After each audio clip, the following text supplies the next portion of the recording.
The Netherlands, a land of flat, fertile plains, vast waterways, and determined people. Today, this small country in northwestern Europe is known globally for its progressive society, innovative technology, and cultural influence. But how did this relatively small nation come to play such an important role on the world stage? To understand that, we have to journey back thousands of years to the beginnings of Dutch history, a tale marked by resilience, adaptability, and the incredible mastery over water. Our story starts around 12,000 years ago, during the Mesolithic period, when the first hunter-gatherers arrived in what would eventually become the Netherlands. This land was different then, a region dominated by marshlands, rivers, and forests that stretched across the landscape, shaped by the North Sea and vast river systems. Early inhabitants, ancestors of the Dutch, relied on foraging, fishing, and hunting to survive. Their lives were intimately connected to the ever-changing terrain around them, as they adapted to the natural flooding of rivers and the tidal rhythms of the sea. These early settlers had no cities, no advanced tools, and lived in small, nomadic communities, traveling to where resources were most abundant. Yet, even then, they demonstrated a characteristic resilience and adaptability that would become hallmarks of Dutch culture. Over the next few millennia, these early inhabitants evolved from small groups of nomadic hunter-gatherers to settled agricultural communities. Around 5000 BCE, during the Neolithic period, new agricultural practices began spreading into Europe. The Netherlands was no exception. Farmers started to settle the fertile river valleys, growing crops and domesticating animals. They developed small communities with rudimentary forms of organization and cultivated the land, gradually shifting from a nomadic to a more sedentary way of life. But living in the Dutch lowlands was no easy feat. Constant flooding from the sea and rivers posed an ever-present threat. Early communities responded to these environmental challenges by constructing simple dikes and mounds, known as terps, to protect their settlements. These terps were raised areas of land where people could live and farm safely. Above the floodplain, it was an early form of water management, one that would evolve into an engineering marvel that defines the Netherlands to this day. Around 800 BCE, these communities saw another significant shift with the arrival of the Iron Age. The people of the Netherlands began to forge tools and weapons from iron, a material stronger and more versatile than stone. This led to advancements in agriculture, allowing communities to cultivate larger areas of land and support larger populations. As these communities grew, so did their interactions with other tribes and regions. Trade networks began to form, connecting the early Dutch tribes with neighboring regions. They exchanged goods, such as metalwork, textiles, and pottery, laying the foundations for a trade culture that would eventually become central to the Dutch identity. By the 1st century BCE, the lands of the Netherlands attracted the attention of a growing superpower, the Roman Empire. The Romans, with their disciplined armies and advanced engineering, saw the strategic potential of the Netherlands, especially as a gateway to Northern Europe. The tribes in the area, particularly the Batavians and the Frisians, found themselves in the midst of a rapidly changing world. The Romans established fortified camps and settlements along the Rhine River, which marked the northern border of their empire. They brought new technologies, roads, and an organized system of governance. However, the Roman occupation was not without resistance. The Batavians, one of the most prominent tribes in the region, were initially allies of Rome, even providing soldiers for the Roman army. But in 69 CE, they led a rebellion against the Romans, seeking to assert their independence. Although ultimately unsuccessful, the Batavian revolt highlighted a sense of local identity and a fierce desire for autonomy, a theme that would echo throughout Dutch history. Despite moments of resistance, the Roman presence brought significant changes to the region. The Romans introduced new agricultural techniques, improved infrastructure, and a network of roads that connected Dutch communities to the broader Roman Empire. They also brought elements of Roman culture, law, and religion. Roman rule lasted for several centuries, leaving a lasting impact on the region's development. Yet, by the 5th century, the Roman Empire was in decline, weakened by internal struggles and external invasions.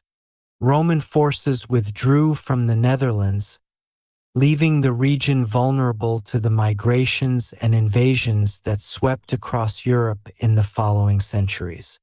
After the Romans departed, the power vacuum in the Netherlands led to the rise of various Germanic tribes, including the Frisians, Saxons, and Franks.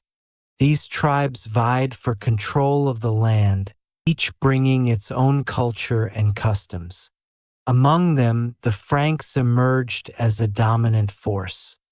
By the early Middle Ages, they had established a powerful kingdom under the Merovingian dynasty and later the Carolingians. The Frankish kings sought to consolidate their rule over the Low Countries, bringing with them a new religion, Christianity. The spread of Christianity in the Netherlands was a gradual process. Missionaries like Saint Willibrord and Saint Boniface traveled to the region, preaching to the pagan tribes and establishing monasteries. Christianity gradually took root, changing the cultural and religious landscape of the region. By the 9th century, the Netherlands was part of the Carolingian Empire under Charlemagne, who ruled much of Western Europe. Charlemagne's empire brought a new level of organization and governance to the region. However, after his death, the empire fragmented, leading to a period of political instability. The Netherlands was divided into various counties and duchies, each ruled by local nobles. This fragmentation laid the groundwork for the unique political structure of the Netherlands, where a decentralized form of governance allowed cities and regions to develop a strong sense of autonomy. During the medieval period, the Netherlands saw significant economic and social transformation. By the 12th and 13th centuries, towns and cities were beginning to flourish, particularly in the southern provinces of Flanders and Brabant. These cities became centers of trade, craftsmanship, and commerce, forming the backbone of the Dutch economy. Merchants and artisans formed guilds, which helped regulate trade and maintain quality standards. Flanders, with its booming textile industry, became known for producing high-quality cloth that was exported across Europe. This was a time of burgeoning wealth and influence, as Dutch cities established trade connections that extended from the Baltic to the Mediterranean. As the prosperity of Dutch cities grew, so did their sense of independence. Towns like Bruges, Ghent, and Antwerp became powerful economic centers, often challenging the authority of feudal lords. This spirit of independence was not only economic but also political. The Low Countries were part of the Holy Roman Empire, but the local cities and provinces enjoyed a remarkable degree of self-governance. This autonomy would later prove crucial in shaping the unique political structure of the Netherlands. The 14th century, however, brought challenges. The Black Death swept across Europe, decimating populations and disrupting economies. The Netherlands was not spared, and the plague had a significant impact on its cities and rural areas. But the Dutch were resilient, and by the 15th century, the region had recovered and entered a new era of prosperity. It was during this time that the Low Countries came under the control of the powerful Burgundian dynasty, which sought to unify the fragmented provinces. The Burgundians introduced reforms that centralized administration and strengthened the economy, laying the groundwork for the future Dutch state. By the late 15th century, the Burgundian territories passed to the Habsburg dynasty through marriage alliances.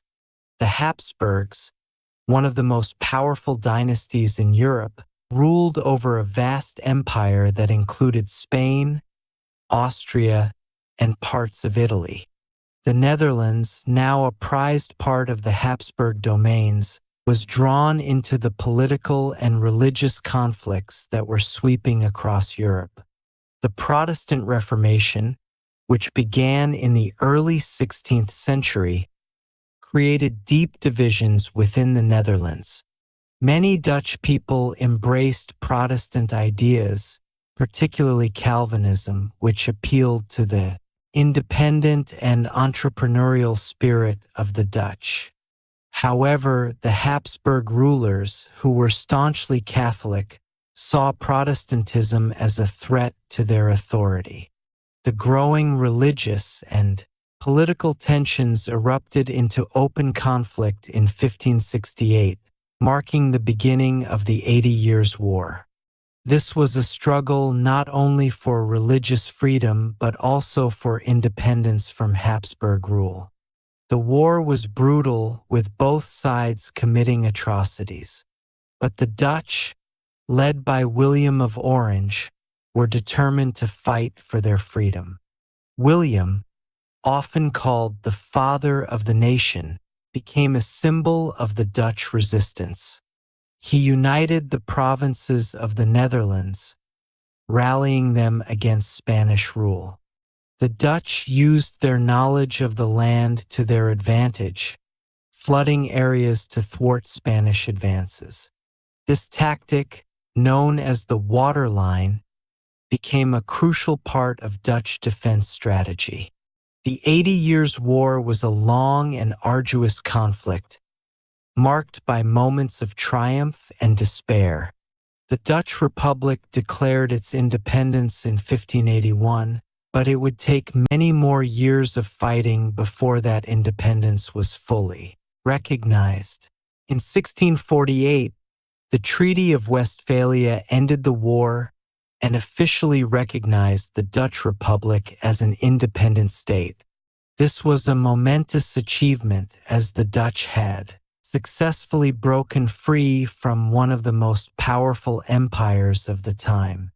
The birth of the Dutch Republic marked the beginning of a new era in Dutch history, an era that would see the Netherlands rise to unprecedented heights as a global maritime power. With independence secured, the Dutch Republic entered what is often referred to as its golden age in the 17th century.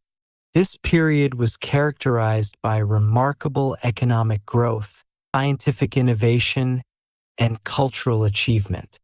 The Dutch East India Company, founded in 1602, became one of the world's first multinational corporations, and it quickly established Dutch dominance in the lucrative spice trade in Asia. Dutch traders established colonies and trading posts around the world, from Indonesia to the Caribbean, securing a global network that brought immense wealth to the Republic. Amsterdam, the heart of the Dutch Republic, became one of the most prosperous and cosmopolitan cities in Europe. The city's canals and warehouses were filled with goods from across the globe, including spices, textiles, and precious metals.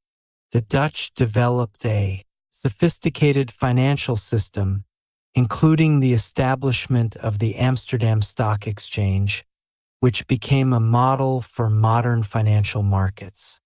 Dutch merchants and bankers played a crucial role in global finance, and Amsterdam emerged as a center of international trade. But the Golden Age was not only a time of economic prosperity. It was also a period of scientific and cultural advancement. Dutch scientists and thinkers made groundbreaking contributions to fields like physics, astronomy, and microbiology. Antony van Leeuwenhoek, for example, used a microscope to observe microorganisms, laying the foundations for microbiology. In the arts, painters like Rembrandt, Vermeer, and Frans Hals created masterpieces that captured the beauty and complexity of Dutch society. Their work, characterized by realism and attention to detail, reflected the values and aspirations of the Dutch people. Yet the Dutch Golden Age was not without its darker sides. The wealth and prosperity of the Dutch Republic were built, in part, on exploitation and colonialism. The Dutch East India Company exerted brutal control over its colonies, particularly in Indonesia, where local populations were often forced into labor to extract resources for Dutch profit. The Dutch were also active participants in the transatlantic slave trade, profiting from the exploitation and suffering of African slaves. This legacy of colonialism and slavery is a painful part of Dutch history, one that the Netherlands continues to grapple with today.